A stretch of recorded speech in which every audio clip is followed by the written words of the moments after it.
talking about looking to be offended. What's good, John Lonnie Appleton? I'm a healthy family advocate, and I'm also now a filler of hair because I can't keep my hands off of it. If that is your type of content, please consider following, commenting, reposting videos with your community so that we can grow. All right, so yeah, my cousin got me put together, and I realized when my fortune said it's wiser for me to shut my trap and listen, it wasn't talking about my videos. It was talking about, in a few minutes, your cousin's about to walk up here and she's going to confront you about some feelings that she's held for a very long time. And she's going to confront you in a way that speaks directly to your soul. So any excuse that you may have to try to give, to justify your treatment of her, or non-treatment, or looking to be offended by someone who has never done anything in her life, in your history, to offend you. Let me illustrate a story, because you guys get on my nerves. I'm going to keep it G. You guys get on my nerves because you're so committed to being in a broken space.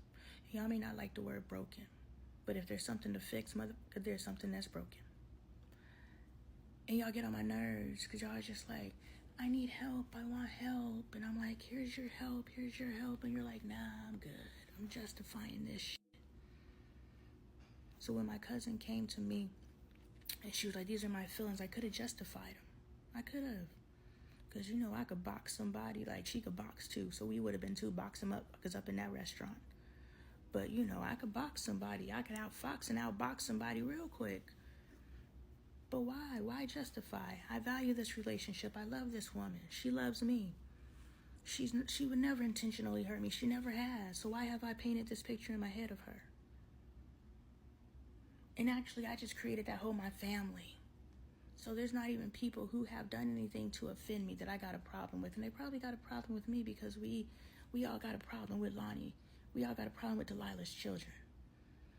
I've had a stamp on my backs because I was born to my mother. So off top, whenever we had family get-togethers, it was all the other families and then my family. So I always felt like I didn't belong in my family. So when it's time to say, I am offended by my family, I'm offended by my family. Even though they were children and they were just doing as told. I was a child. I literally went upstairs, and I know it was because of my mom, and they didn't want no drama with my mama. But all the kids were upstairs, and they said, Delilah's kids have to go downstairs and be in the room with Delilah. And so everybody's upstairs playing. You hear them bumping and having fun and da-da-da.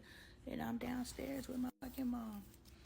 Just like, damn. Because my mom threw a tent. I don't know what the history was, but it was, damn, now we going into some family stuff. But we going with the flow, right? This whole little boo-boo-boo is going with the flow, so ride with me. What's good, y'all? This is Lonnie Appleton. I was just thinking going with the flow wave pool, so I was trying to think of how I could change my intro up to accommodate going with the flow, and then it just slipped out and just ruined everything. Just splashed all over the intro. I'm a healthy family advocate. If that is your content of choice, please consider following, commenting, reposting with your community so that we can grow. All right, so yeah, I'm talking about how when I was a kid, it was always Delilah's children versus my aunt's children. I don't know the order of the births. I don't know if my grandmother had 4 children, and there's the oldest, and then I think there's one right here, Sabrina, and then my mom, and then this one. And I'm saying Sabrina, my mom's name, because they have passed, so y'all can have those.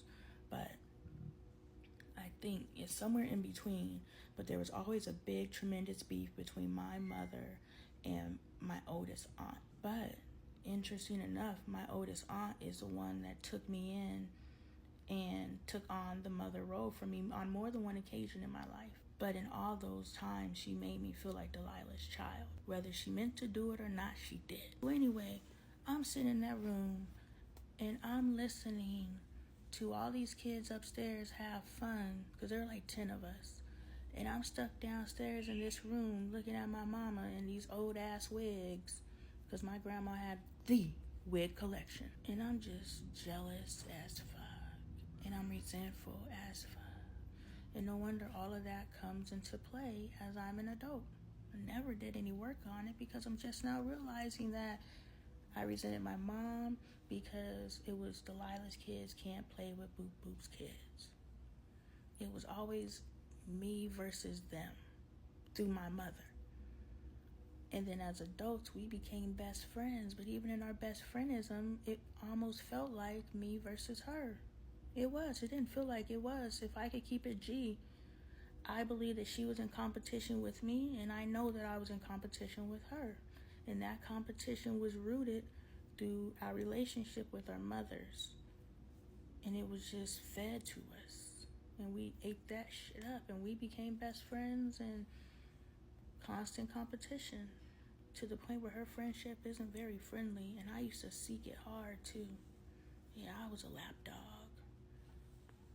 I own it. Alright, we were talking about generational trauma and how I was a lapdog. Damn, I was talking to my friend today. I was like, when you really play my story out, everything that I thought I wasn't, I was. I was under the illusion that I was a get it girl. But the way that I mismanaged my vagina, take a shot, I definitely was not a get it girl. What's good, y'all? I'm Lonnie Appleton. I am a healthy family advocate. If that is your content of choice, please consider following, commenting, reposting with your community so we can grow. But my mama was a hot girl. And my oldest aunt, I don't know. Maybe she was a closeted hot girl, but she was definitely the more refined of the two. And it was always painted that my mom was just a problem. Her and her, just the last three sisters, but my mom definitely.